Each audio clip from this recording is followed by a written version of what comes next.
ठोस को मुख्यतः हम दो भागों में बांट सकते हैं, क्रिस्टलीय ठोस और अक्रिस्टलीय ठोस। क्रिस्टलीय ठोस क्या होता है और अक्रिस्टलीय ठोस क्या होता है? आखिर ठोस में इनको दो भागों में कैसे बांटा है? जब हम बात करते हैं क्रिस्टलीय ठोस की, तो इनकी खासियत यह है कि इसके जो अवयवी कण होते हैं उन अवयवी कणों के बीच की दूरी और साथ ही साथ उनके कोण एकदम निश्चित रहते हैं, अर्थात इन कणों की जो व्यवस्था है एक दूसरे के सापेक्ष वो दीर्घ परास व्यवस्था रहती है।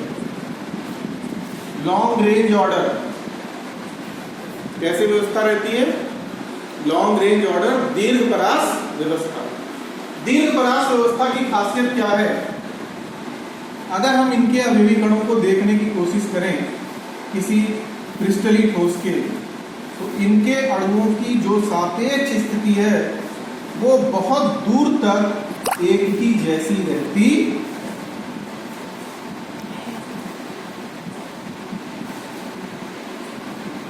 चाहे जहां तक चले जाएंगे इनकी सापेक्ष स्थिति एक दूसरे के सापेक्ष बिल्कुल नियत रहेगी, परिवर्तित नहीं होगी।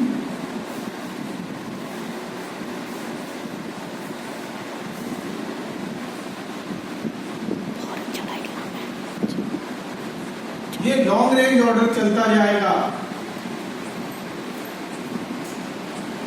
कहां तक? जहां तक हम इनको विस्तारित करते चले जाएंगे। उस ठोस में चाहे जितनी दूर तक चले जाओगे ये ऑर्डर चलता ही रहेगा, रुकने वाला नहीं है। जबकि अक्रिस्टलीय ठोस की व्यवस्था में इन अणुओं में लघु परास व्यवस्था पाई जाती है।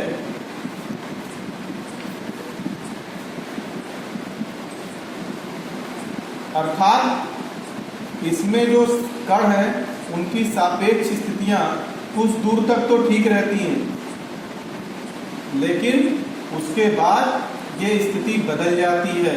एक दूसरे के सापेक्ष स्थितियां एक जैसी नहीं रहती, इसीलिए इनको सूडो सॉलिड भी कहते हैं, आभासी ठोस बजाय शुद्ध ठोस होने। यहां क्या है? यहाँ अणुओं के बीच की दूरी फिक्स है, उनके एंगल फिक्स है, लेकिन यहाँ पे क्या है? इन कणों के बीच की दूरी और एंगल फिक्स नहीं है। कुछ दूरी तक तो स्थिर है, लेकिन उसके बाद फिर स्थिर नहीं है। किसमें? अक्रिस्टलीय ठोस में। इसीलिए वास्तव में इनको हम अतिशीतलित द्रव मानते हैं।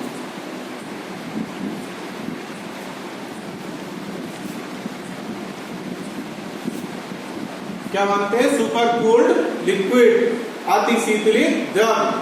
कैसे अतिशीतलित द्रव? यही तरह के अणु हैं, एक दूसरे से दूर दूर थे, ठंडा किया गया, थोड़ा पास आ गए, पास आके सॉलिड हो गए, और व्यवस्था में अणुओं के बीच की दूरी फिक्स नहीं है। इसका उदाहरण अगर तुम देखना चाहो तो कांच, जो साधारण कांच है, सबने देखा हुआ है, ग्लास कांच, वो क्या है? वो ठोस तो है, लेकिन वास्तव में वो है क्या? अतिशीतलित द्रव है, सुपर कूल्ड लिक्विड है। बोले सर लिक्विड में तो बहने का गुण होता है, फ्लो ऑफ लिक्विड होता है, कांच में तो फ्लो ऑफ लिक्विड नहीं होता। होता है लेकिन दिखाई नहीं देता। ऐसा कैसे हो सकता है? ऐसा होता है, जो खिड़कियों पे ग्लास लगा रहता है, कांच लगा रहता है, कालांतर में अगर ज्यादा साल पुराना हो गया कांच, तो हम क्या देखेंगे कि उस कांच में जो ट्रांसपेरेंसी थी जैसे जैसे नीचे उतरते जाते हैं वो घटती जाती है, और नीचे का कांच मोटा हो जाता है। किसकी तुलना में? ऊपर वाले कांच की तुलना में। तो अगर ऊपर से नीचे वाला कांच मोटा हो गया तो इसका मतलब क्या था कि उनमें जो कण थे वो धीमी गति से फ्लो कर रहे थे। इसीलिए कांच क्या है? क्रिस्टलीय ठोस ना होकर अक्रिस्टलीय ठोस है। और अक्रिस्टलीय ठोस में कैसा है? अतिशीतलित द्रव। तो ठोस की दो संरचना, क्रिस्टलीय और अक्रिस्टलीय। इसमें सबसे मुख्य विशेषता लॉन्ग रेंज ऑर्डर पाया जाएगा और इसमें क्या है, शॉर्ट रेंज ऑर्डर पाया जाएगा। इसके अतिरिक्त क्या खासियत है, इसके अतिरिक्त खासियत यह है कि जो क्रिस्टलीन ठोस होगा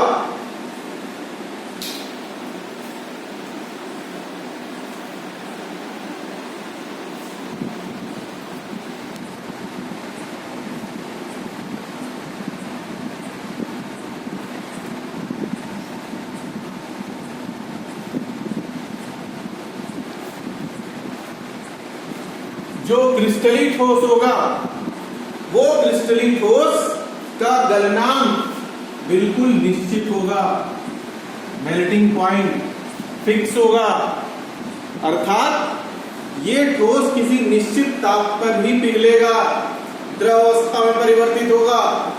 लेकिन अक्रिस्टलीन ठोस का निश्चित गलनांक नहीं होगा। जब इसको हम गर्म करेंगे ये तो निश्चित हो गया, लेकिन ये अनिश्चित है, क्योंकि जब हम इसको गर्म करना शुरू करते हैं तो धीरे धीरे मुलायम होता है, मुलायम होने के बाद पिघलना शुरू हो जाता है, अर्थात एक निश्चित तापमान पर ये द्रव अवस्था में परिवर्तित नहीं होता, बल्कि एक लॉन्ग रेंज में ये परिवर्तित होता है। क्यों? क्योंकि ये पहले से ही क्या है, कोई क्रिस्टलीन ठोस नहीं है, अणुओं की सापेक्ष स्थितियां फिक्स नहीं है। जैसा कि अभी आपने देखा था, इन अणुओं के बीच की दूरी का मान निश्चित नहीं है, जहां दूरी ज्यादा है वो पहले पिघलने लगेगा, जहां कम है वहां देर से पिघलेगा, इसीलिए इनका गलनांक निश्चित नहीं। फिर अगर हम देखें तो क्रिस्टलीन ठोसों की एक खासियत है, विशेष क्या, दे आर एनेंसियोट्रोपिक।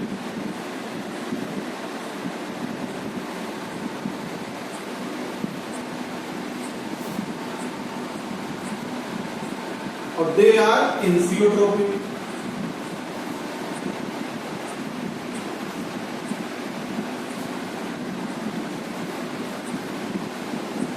अर्थात क्या है, जब हम क्रिस्टलीन ठोस की बात करते हैं तो क्रिस्टलीन ठोसों के गुण हर सतह पर एक जैसे नहीं होते।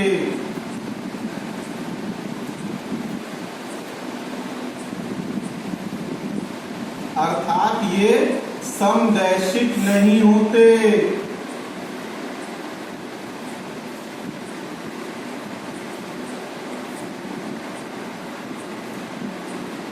इसका मतलब क्या है, समझने का प्रयास करें।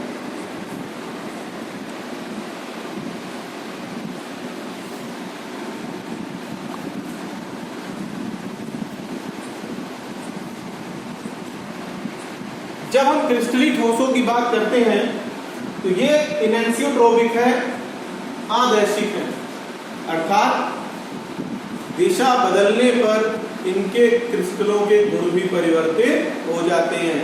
मतलब हर दिशा में इनका पवर्तनांक एक जैसा नहीं होगा। एक सरफेस लेंगे तो उनका रिफ्रैक्टिव इंडेक्स कुछ और होगा, और दूसरी सरफेस लेंगे तो उनका रिफ्रैक्टिव इंडेक्स कुछ और होगा। एक सतह के गुण कुछ होंगे, दूसरी सतह के गुण कुछ होंगे। कैसे, ये देखो, अगर अभी हम इसको यहां से काट दें, ये हो गया ए, ये हो गया बी।